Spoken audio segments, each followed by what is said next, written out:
Grand rising, great day, good night, wherever you are on this beautiful planet. Welcome to the village. This is my village, and I've been working in the yard all day pulling weeds. I love it. I love it. I love it.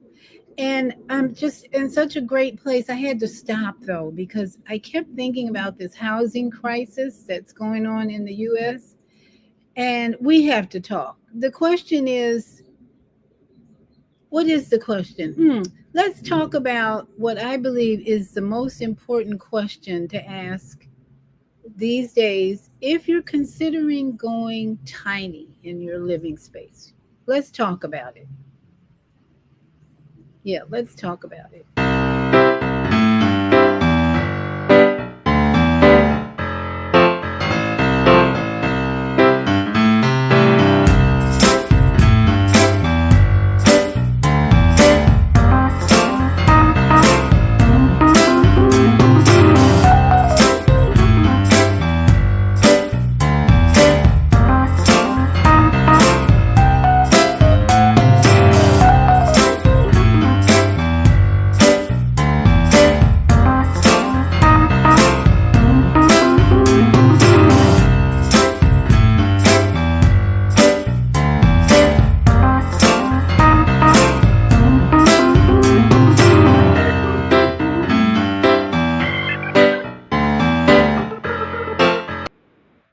Yes, yes, yes. Welcome everybody to Yada's Tiny House Village. I wanted to make this short video because I've been thinking about this as I was pulling weeds in the village, that so many people are suffering right now with housing challenges, living in cars, living in vans, living in storage units. So I thought about what is the most important question to ask if you're thinking of solving that housing challenge that you're in right now. There is a solution, and this platform, this YouTube channel is dedicated to bringing you the solutions to your housing challenges, to your health challenges, because I am a holistic life coach with over 35 years of experience. So, what is that most important question if you're thinking of going tiny? Now, let me just share a little bit about my journey into tiny house living. When my former spouse and I decided to go our separate ways, we had a huge house, a 4 bedroom, 3 bath house with a swimming pool, a quarter acre of land, a two-car garage, everything the American dream promises you, right? I had it all. And we had been in that house for a good 25 years. But as it was, communication problems showed up, and the universe showed me it's time to go your separate ways from this man who has been very, very good to you and who's been a great father. So my search began for another house. After we sold our house, I had money to invest in a new house, but I thought, what do I want to do? And the question for me became, are you ready? You ready for the question I asked? Because I knew I had to go tiny. I wasn't going to go buy another 4 bedroom, 3 bath house, right? The question for me became, what exactly are your true needs and wants in this journey of life? Hmm? What are your true needs versus your wants in this life? At this point in my life, my children were grown. My two sons were living on their own. In fact, one son had married and he may have had a child by then. The youngest son had decided to live with his dad in his new place. So I was on my own. No children, no young children. I had a car at the time. And the question became, what are my real true needs right now? And what are my true wants? Because I only had a limited amount of income even after selling the house. And I stayed in a 2 bedroom, 2 bath condo that was renting for $1,000. After a year of that, I thought, this isn't going to work because that's just way too much money going out. And I only got the 2 bedrooms because I thought, here we go. I might have guests coming someday and I needed a spare bedroom, right? That was a want for me, right? That was a want. I realized it was not a need, it was just a want. If someone comes to stay, I don't want them staying on the couch in the living room. And I had a living room, dining room, kitchen, and a two-bedroom in that condo. But I came to ask myself, do I really need a second bedroom? It's just me. How many people are going to visit me? And if they do visit, should I be paying $1,000 a month for this condo just in case someone shows up as a guest because I need a guest bedroom? So I really had to go through once again, what are your wants? What are your needs? I did not need another bedroom, I thought. So my next choice was a 160 square foot tiny house on wheels. Just me. Nobody else can live in that space, just me.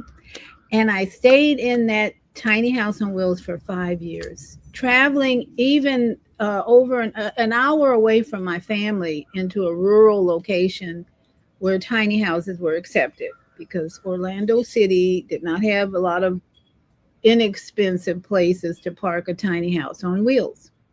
So I really this journey from a four-bedroom, two-bath house, all the bedrooms out, became one of always asking, what do I really need? What do I really want? Now that I'm in a 320 square foot, I thought I was in a big house, but the standards for tiny houses are still anything less than 400 square feet is considered a tiny house. So I'm in a tiny house right now. I love it. Peaceful. I was able to travel to Arizona and Cuba, places I'd never been before. I've traveled all over the world pretty much. I've been to China when I was married. I traveled to China. I traveled to the Bahamas, to Jamaica. I even went to Australia down under. There's so many places I've traveled. Paris, that I didn't need to travel anymore. But then I was kind of thinking maybe I should go to Africa one day. But that's a want, not a need.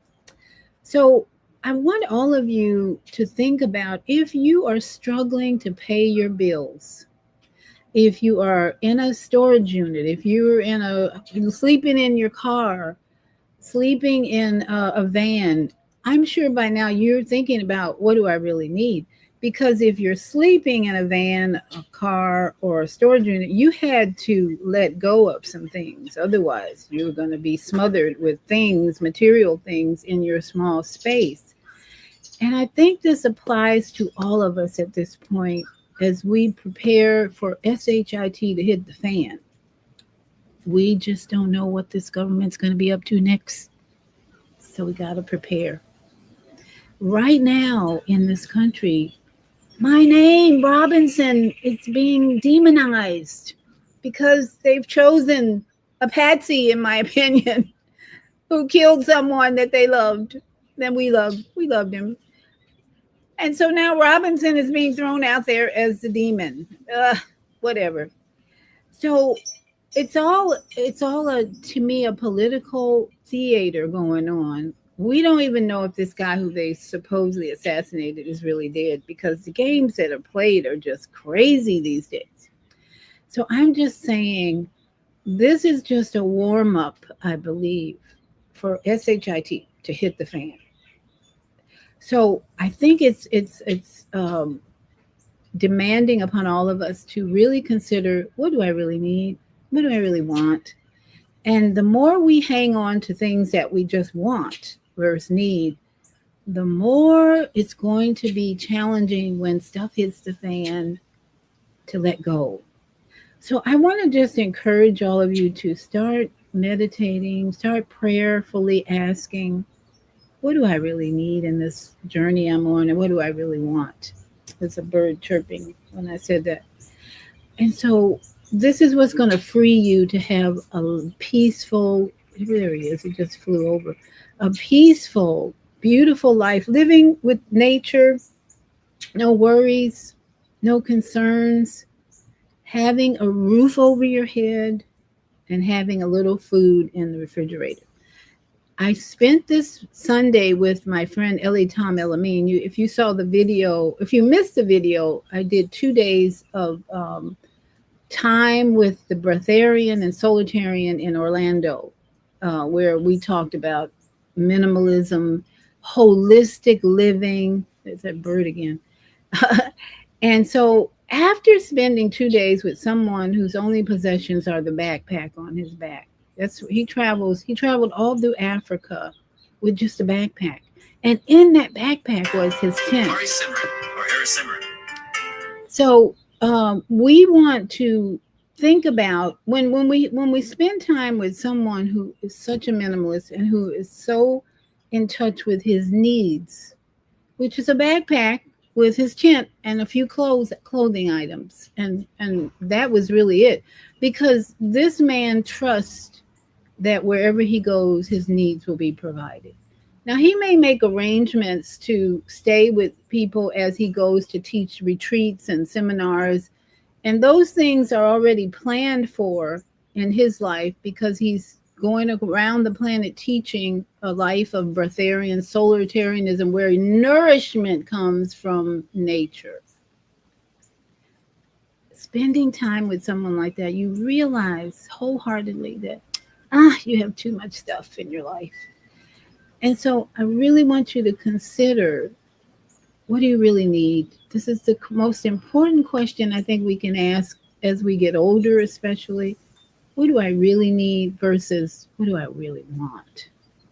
I have seen so many hoarder houses in my lifetime that made me want to cry. The first time I met a woman who was a hoarder, I walked into her small condo, really, and you could barely get in the door because she had things stacked up against the wall as you came into the door. Each wall in the hallway had things stacked. The kitchen could not be seen as far as a countertop. There was so much stuff on the counter. And then when I went into her room, her bedroom, she had newspapers on the floor everywhere, and the bed, half the bed was covered with her things, clothes, whatever. She only had one small space where she could lay down. And she was actually asking me to help her organize her clutter hoarding. I wanted to just cry because the energy in that room was suffocating. And she really did not see the whole problem. And this woman, by the way, had a brain tumor in her forehead that had to be scooped out. And at some point, she had a hole in her head. It was just an amazing lesson about holding on to things that could kill you. So those types of lessons that I learned and watching hoarders who couldn't even get in their garage because it was stuffed with things. In fact, most of the people, I think in my neighborhood, I would say, they don't have room for their cars because the garage is packed, right? But when you're down to a storage unit, a car, or a van for your housing location, you don't even have room for all your stuff that most people put in their garage, right? I want you to just seriously consider over the next few days, the next few weeks, what is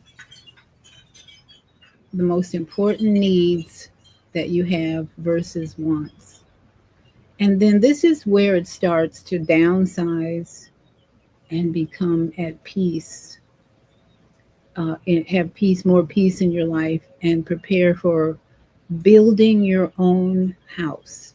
And it starts, we've had several videos on this channel. Go back and watch how to purchase cheap land. I'm so excited about that energy, how to purchase cheap land, because there's so much help out there for you to do that. You could purchase land for $50 if you find the right landowner who wants to help you. And if you have enough like-minded people in your life who want to invest in land and then build together, starting with maybe parking a van on that land and then building little by little until you have the house you desire. There's no need to build McMansions anymore. Too much maintenance. Now, the difference is if you have children, that's a whole nother plan that has to be worked out. And hopefully, the father and the mother can work out a plan to teach the children how to buy land and how to build their own house, because that's really the future. AI can help you do that. YouTube can help you do that. I can help you do that right here on this channel because we're posting a lot of videos about buying land, how to do it cheaply, and then how to manage it and maintain it. I did a video last week on how to keep mildew and mold away. Some people, if you live in a hot climate or a warm climate where there's lots of moisture and heat, you could get mildew. But I've lived in tiny houses for 10 years, not always having strong air conditioning going. And so I know that you can keep mildew and mold out of your house, even without air conditioner. But you have to do a few essential oils to do that. Watch my video that I made on how to keep mildew and mold out of your house. But I hope that this time that I'm spending today here is going to help you start thinking about going tiny, letting go of all the burdens, even some credit card debts. You might have to let go of some credit card debts. It's okay. The usury laws are applying these days. I'm not encouraging anybody to stop paying on their debts, but sometimes you have to let go of that too. But please think about what are your needs versus your wants, and then start slowly pushing those wants aside and just focusing on your needs based on your family members, the number in your household, and where you're living, your location. It's getting colder. It's getting cooler, I should say, and winter's coming. Now is the time to think about needs and wants and buying land and building your own house. It can be done. It can be done. AI is so ready to help you buy land and build your own house. So I pray for all of you who see this video that you will seriously consider evaluating your lifestyle right now, especially your health. Determining your needs and versus wants will improve your health. I guarantee you. Because the burden of having so many wants and I've got to have this, I got to have that, when you really only need certain things, will lift off the burden of sickness and stress, because stress is the number one killer in our world, on our planet. People are so stressed about their things. And consider what your mother and father taught you needed or wanted versus what do you need now, when the government of the United States, all the governments are going through chaos right now. And my advice, my suggestion, my experience is the best thing to do when you're having chaos in your environment is downsize and let go. Downsize, let go, and let the Creator handle the things that you thought you wanted. So I hope this has been helpful. I don't want to keep you very long. I just wanted to make this short information video because I've been thinking about it all day while I was in the garden. What is the most important question? And that is, what are my true needs versus wants? And then as you resolve that problem and bring solutions and answer that question, you're going to feel freedom rising up in your life. And everything will change for you. I guarantee it. So if this has been helpful for you, then please give me a thumbs up and like and subscribe. And if you have been helped, if you'd like to make a donation, my Cash App is $ Vieta Robinson. And I do have a book. I have a book that is currently on my website that I want to just bring up the cover because my friend Van Dorn created this beautiful cover about sacred geometry. Did you know that your body is full of sacred geometry? And we're talking swirls and triangles. This is From Fear to Faith and the Master Design. It's a book about preventing disease when you really understand the human body and all its esoteric and special spiritual meanings that are in every cell of your body. So that book is available on my website, yourholisticlifecoach.com, for only $8. And so take a look at my website and then start doing the work. It's time for us to do the work because things are getting a little chaotic and they may not change. It might get worse because we are moving from third to fourth dimension. That's the transition spiritually that we're in. And for many of us, it's just a shift in our journey right now that's needed. If you are in chaos or sadness or depression, we want to see you move into joy, laughter, um, happiness, and forgiveness. Those are the emotions that will keep you healthy. Mwah. So I love you and thank you for being here. And please share this if you know of anyone who's struggling with housing and they don't know what to ask, what questions to ask. We'll start with that one, needs versus wants. It becomes easier the more you look at your life in this moment and in the past as well. So, shalom, namaste, sat nam, and ashe, ashe, oh, to all my brothers and sisters. Have a great evening.